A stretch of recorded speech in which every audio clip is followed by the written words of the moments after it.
Seja bem-vindo ao canal do Dualush. Aqui você terá muito conteúdo de nutrição, hormônios e metabolismo. Antes de continuar, se inscreve no canal e deixe seu like. E aproveite o conteúdo. O Golden Cash mandou assim: Rodrigo aqui, que podcast sensacional, um abraço a todos. Dudu, já ouvi dizer de mais de uma pessoa que o uso de esteroides anabolizantes causa câncer a longo prazo. Isso procede ou é sensacionalismo? Boa pergunta. Isso é sensacionalismo, né? De modo geral, a gente não tem evidência mostrando que esteroides causam câncer. A gente tem relatos de caso de situações em que, por exemplo, um indivíduo que fazia abuso de algum esteroide hepatotóxico, né, um 17-afuquilado, como hemogenin, estanozolol, e o indivíduo desenvolveu ali um carcinoma hepático, mas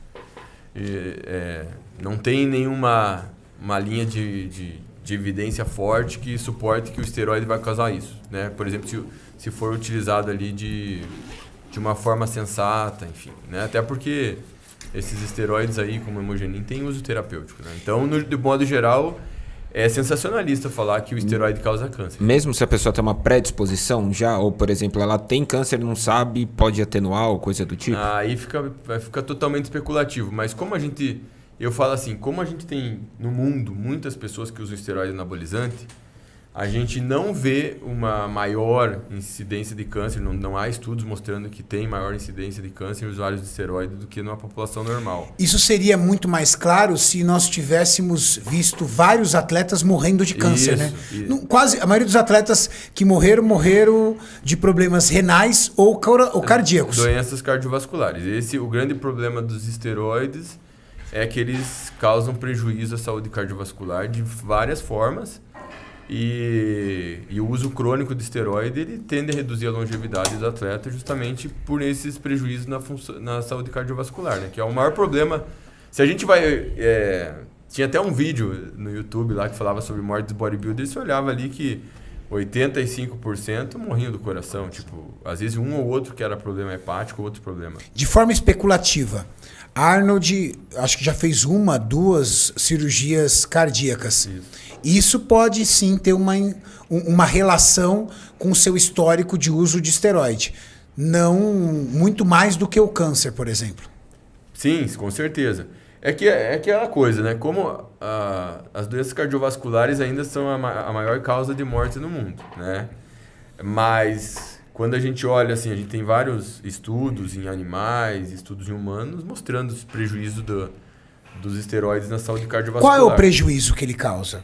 Tem vários mecanismos. Tem mecanismos diretos no coração. Os mais, vamos assim, maiores, mais frequentes.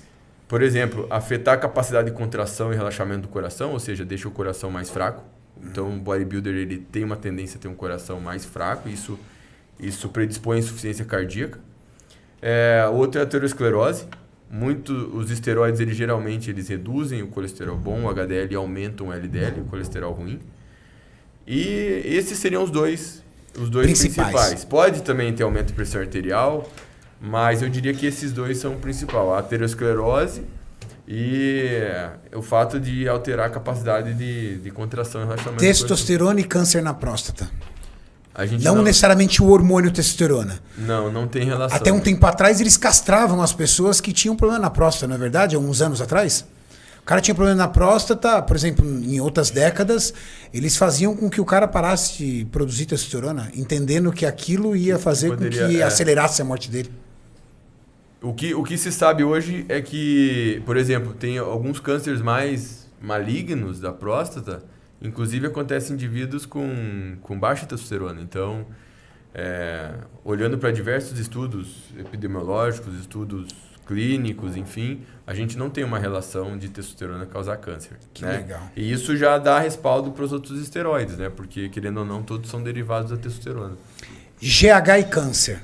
Muitas pessoas morrem de medo de tomar GH porque dizem que o GH pode aumentar células cancerígenas que você tem no seu corpo e que estão, vamos dizer assim, ainda adormecidas. Então, isso é legal também. A galera tem medo do GH por isso, mas a gente também não tem uma razão para ter muito medo, porque Veja bem, Renato, tem muita gente no mundo que usa GH. Crianças, existem indivíduos adultos com deficiência de GH, fisiculturistas. E, no geral, não se vê também uma maior incidência de câncer nessa população que usa GH. Então, obviamente, quando um indivíduo, de repente, teve um histórico de câncer, alguma coisa, o médico, né, por plausibilidade, né, biológica, a gente sabe que o GH ele pode aumentar a proliferação celular, diferenciação celular. Não seria interessante se o indivíduo teve ali algum histórico de câncer, mas numa pessoa saudável, enfim, não há um risco grande, ou se houver um risco, ele é muito baixo.